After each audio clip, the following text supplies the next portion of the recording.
Welcome back for more Stravinsky Petrushka. I'm going to say a little bit more about the second section I covered in the last video. One of the most important things in a passage like this is knowing how to group things, how to reset and recycle movement, and where your impulses need to be. I always start with what's on the beat. So where are your big rhythmic impulses? So we organize around those spots. So let's start with the gliss and the following leap. We're coming out of a chord. So let's just focus on the right hand here. I like to think of the chord turning the hand over into an ideal glissando position. So the act of playing the chord turns my hand over like this so that I can then go directly into the glissando. So one way I might practice that is just play the glissando and that first single note, which is going to be a C, and then I'll play the top note. So I kind of mime the glissando. And then I want to hit the top cleanly, but the top note also has to send me back down. So the hand has to turn back over and come down to play the next chord. So my practice task is going to be to learn how to play the top note in a way that naturally rebounds back. So if you look at the global movement, starting at the bottom of the gliss, the upper arm has to make a circle. It has to go out, and then it has to come back in. So I say circle because back and forth feels a little unnatural. You want to come out like this, and then up and over to come back. Once you work that out, we're going to land on this second beat. Everything after that beat feels like a rebound. So, if we're thinking about how to group things, I think that's one group. It's a group of four. It's a follow-through. There's an impulse, and then the rest is like a ricochet. Our next impulse is on the next downbeat, the seventh in the right hand and the bass note in the left. And then the next thing to play is this chord. So I play that seventh, and there's an automatic rebound that plays the chord. The chord plays itself.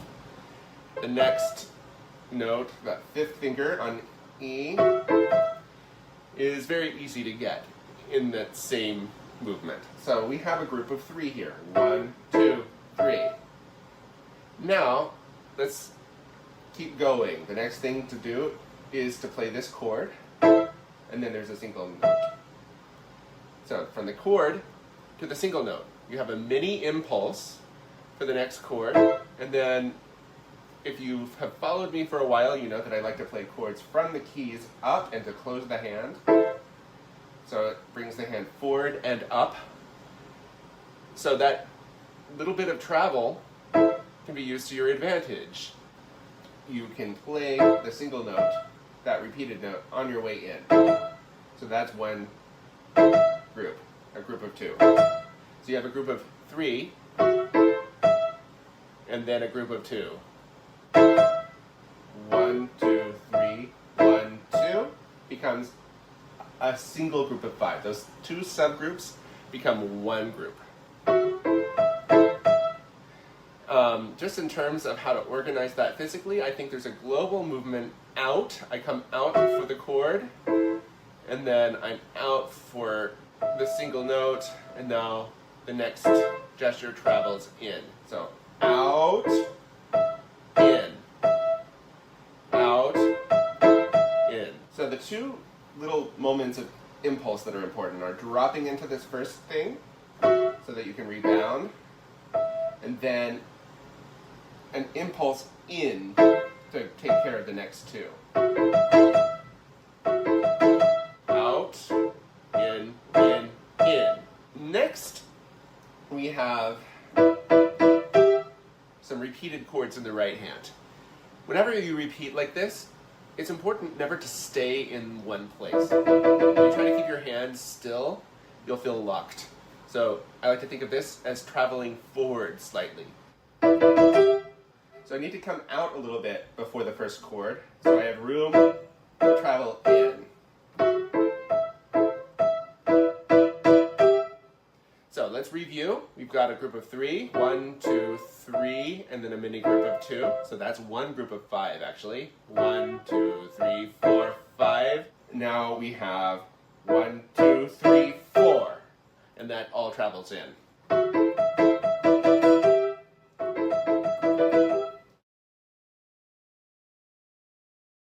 We have figured out the choreography. That is step 1. Figure out the choreography. Now you have to practice it in and you have to get it up to tempo. So, this is your best friend. So I'm going to start right where I am at 1/16 to the 8th note. So I'm at half tempo.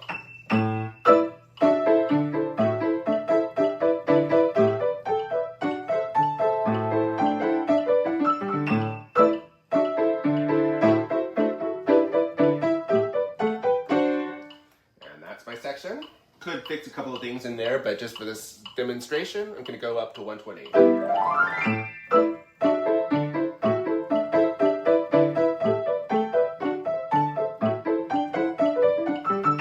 Go up one notch at a time, and you aim for technical perfection. Technical perfection does not just mean you hit all the right notes at the right time. Technical perfection means you get all the sounds that you want, but also, everything needs to feel easy. I'm feeling very effortless right now at half tempo. Very organized, in total control. The minute I start to lose that control, I go notch by notch by notch by notch by notch. I might get up to, I don't know, these days I'm feeling okay at whatever that is. That's about 100 to the quarter note, which is actually within striking distance of 1/16, right? But I'm not there yet, is the point. So each day, I try to push that comfort zone just a little bit so that eventually I will be under complete control at like 110% of my desired tempo. So I want to take it to like 126 to feel comfortable performing it at 1/16. Okay. That was a lot. Thank you for staying with me through it all. I will see you next time with section 3. And just a heads up, I'm heading out to teach at Interlaken, which I'm really excited about. I'm leaving tomorrow. So I will probably not release videos quite as frequently during that time. So I'll miss you guys while I'm there, but I'll try to check in with you in the meantime. Okay, happy practicing everybody. I'll see you next time.